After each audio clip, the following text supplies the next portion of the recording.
Gulf కార్మికుల కష్టాలకు కాంగ్రెస్ పార్టీయే కారణమని విమర్శించారు నిజామాబాద్ ఎంపీ అరవింద్. కాంగ్రెస్ నాయకులు లోక్సభ ఎన్నికల కోసమే గల్ఫ్ బోర్డు అంశం తెరమీదికి తెచ్చారన్నారు. గల్ఫ్ కార్మికుల సంక్షేమం కోసం ఇండియన్ పీపుల్స్ ఫోరం పనిచేస్తుందని తెలిపారు. సీఎం రేవంత్ రెడ్డి అబద్ధపు హామీలు నమ్మి గల్ఫ్ కార్మికులు కాంగ్రెస్ టాప్లో పడొద్దంటున్న నిజామాబాద్ ఎంపీ అరవింద్తో Rajinikanth face to face. Parliament ఎన్నికల వేళ కాంగ్రెస్ పార్టీ గల్ఫ్ నినాదాన్ని తెరపైకి తీసుకొచ్చింది. దీని మీద స్పందించేందుకు నిజామాబాద్ ఎంపీ అరవింద్ గారు ఉన్నారు. సార్ చెప్పండి, కాంగ్రెస్ పార్టీ కొత్తగా గల్ఫ్ ప్యాకేజ్ కావచ్చు, గల్ఫ్ బోర్డు కావచ్చు, గత వారం 10 రోజులుగా కొంత హడావిడి చేస్తుంది. ఎట్లా చూస్తారు సార్? ఈ కాంగ్రెస్ పార్టీ ప్రత్యేకంగా మన పార్లమెంట్లో రైతుల దగ్గరకు పోతే తరిమేస్తున్నారు, మహిళలు అయితే రానిదిస్తలేరు దగ్గరికి, యువకుల దగ్గరికి అయితే వాళ్ళు పోనీగానే భయపడతారు కాంగ్రెస్ వాళ్ళు. ఇప్పుడు ఎన్ఆర్ఐలు యాదకొచ్చిండ్రు, 20 రోజులలో ఎలక్షన్ ఉన్నది, ఎన్ఆర్ఐలు ఇప్పుడు యాదకొచ్చారు వీళ్ళకి కాంగ్రెస్ పార్టీకి 75 సంవత్సరాలల్లో.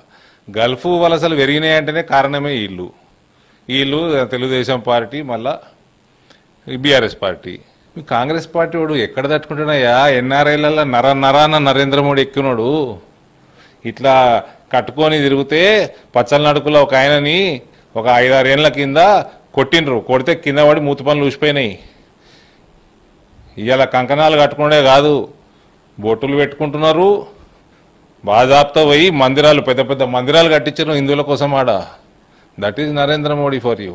ఆఫ్రికా దేశాల నుంచి వస్తుంటే మేము తీసుకుపోయి బీజేపీ ఆఫీస్లో కూర్చోబెట్టి భారతీయ జనతా పార్టీ ఆర్గనైజేషన్ ఎట్లుంటుందో మేము ఎక్స్ప్లెయిన్ చేసిపోతుంటే వాళ్ళు ఆశ్చర్యపోతున్నారు. That is Narendra Modi. మీరు ఇంకా ఏమి మీద మీద మీద మీద రాజకీయాలు చేద్దాం అనుకున్నా అక్కడ లోతుకు వెళ్ళిపోతున్నది బీజేపీ ప్రపంచవ్యాప్తంగా. ఇప్పుడు యాదకి వస్తున్నారు. ఎక్కడి నుంచి నిధులు తీసుకొస్తారు గ్యారంటీలు కానీ మీరు పదే చెప్తున్నారు. సో కొత్తగా గల్ఫ్ బోర్డు ఏర్పాటు ఏమైనా సాధ్యమవుతుందంటారా? 6 వండర్స్, 6 అజూబాలు అయిపోయినాయి, 7వ అజూబా ఇది. 6 గ్యారంటీలు అజూబాలు అవి, వింతలు. అవి అయ్యేది కాదు, పోయేది కాదు. ఇప్పుడు 7వ వింత లెక్క వీళ్ళది ఈ ఎన్ఆర్ఐ బోర్డు.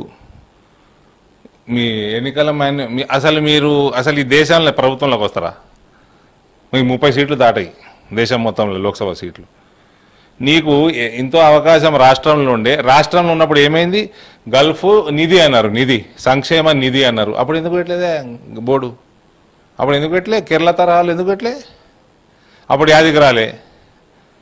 ఇప్పుడు రైతులు తరిమేస్తున్నారు, మహిళలు తరిమేస్తున్నారు, యువత దగ్గర రానిస్తలేదు అని ఎన్ఆర్ఐలు వీళ్ళకి యాదకొచ్చారు. ఇప్పుడు గల్ఫ్ బోర్డు హడావిడి జరుగుతున్న నేపథ్యంలో గల్ఫ్లో ఉన్నటువంటి కార్మికులకు, ముఖ్యంగా నిజామాబాద్ పార్లమెంట్ సంబంధించిన వాళ్ళు గల్ఫ్లో ఎవరైతే ఉన్నారో వారికి ఏం మెసేజ్ ఇవ్వచ్చు? నేను మా సోదరులందరికీ కూడా దయచేసి మోడీ గారిని మీరు ఎట్లా బలపరుస్తారు, ఇంకా కొంచెం 4 ఫోన్లు ఇంకెక్కువ చేసి 4 ఓట్లు ఎక్కువ చేసేటట్టు ప్రతి ఒక్కరు కూడా సహాయపడాలని నేను కోరుకుంటా ఉన్నాను. ఇటువంటి సీజనల్ పార్టీలు ఉంటాయి కదా, సీజనల్ పార్టీలు, కాంగ్రెస్ పార్టీ లాంటివి, వాటిని వాళ్ళు నమ్మరు, నమ్మే పరిస్థితి లేదు. ఇవన్నీ కూడా ఈ గల్ఫ్ డ్రామా చేసి బొక్కబొర్ల పడుతుంది కాంగ్రెస్ పార్టీ, అంతే.